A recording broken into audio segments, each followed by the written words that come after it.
Hey everybody, welcome back to Cool's Book Reviews.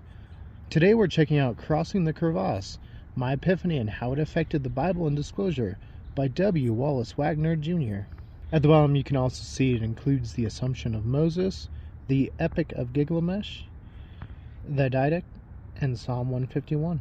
Now, to some of you, you might be wondering what the cover kind of depicts. Obviously it's that nice red color you can see here. Red with blue for the title as well as the author's name, and then white for kind of the subtitle as well as the extra inclusions.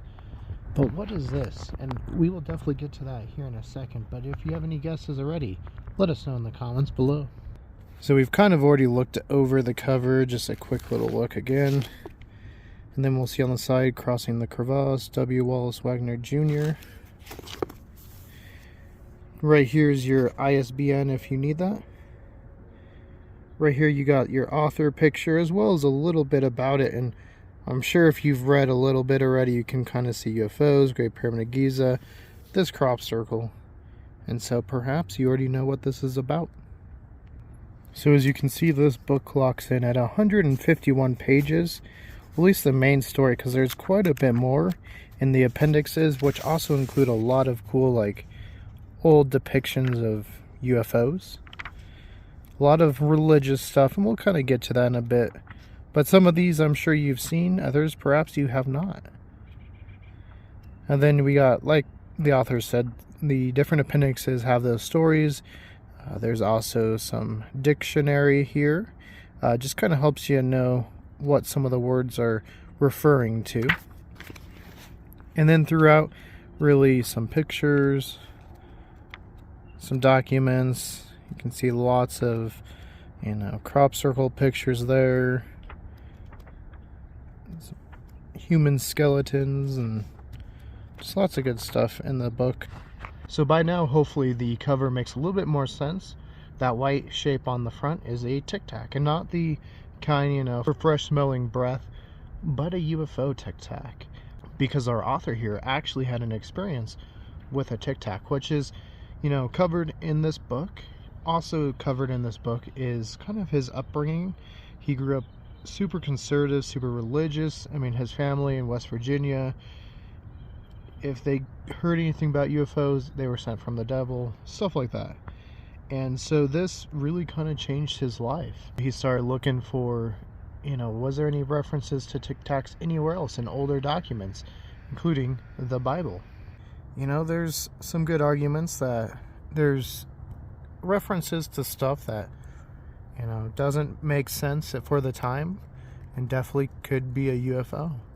Now, this book, I do have to wonder, how hard it was to promote with not only, religious people that didn't believe in UFOs, but also UFO people that didn't believe in religion.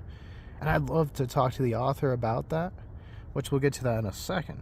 But yeah, overall, I think there's a lot of great information, even if it's not about UFOs. There's some really good religious, information, historical information about the Bible, how it's changed over time.